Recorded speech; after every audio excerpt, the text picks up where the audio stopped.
The first step is it always starts with you, right? You get that inquiry and you have to ask yourself, first of all, do you even want to do this? And if it's not a hell yes, it's a fuck no. And so if it's not a hell yes, then you have to really figure out how you're going to make it worth your time. And then you go to step 2, right? You go into the fact finding phase of the conversation. So you say, okay, hey, great to hear from you. Thank you so much for reaching out to me. I would love to be of service. But before, I give you a quote, I'm curious, what in as much detail can you explain what it is you want me to do?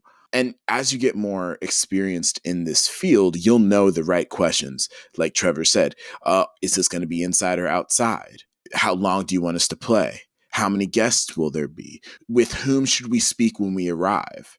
What is the parking situation? These are all things that you like kind of run into. And when you're experienced in gigging, if you notice the same things keep going wrong over and over, you need to have that conversation before you even leave the house, right? Before you even agree to it. And then once you do the fact finding, then you have to go into step 3 of education.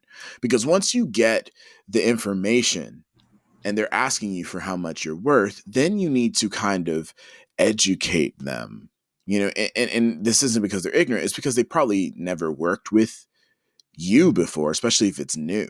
Every musician has a different level of standards when it comes to working with clients. If you want to make money and if you believe that you are a valuable asset to whatever it is they are doing, you need to educate them on why you are valuable. And then the last step is trying to find a way to align your incentives. When a client comes to you, as Trevor said, they want you to work for them because they don't have time or they don't know how to do it themselves.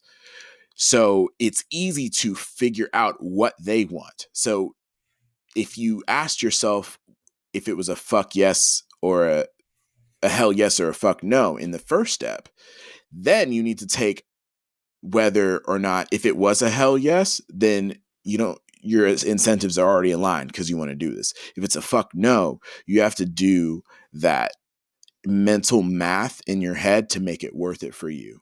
And then you offer that. So when you align your incentives, you have to know what's going to make it worth it for you. But if it's not aligned with you, you can find ways to meet in the middle and negotiate a way to make it worth it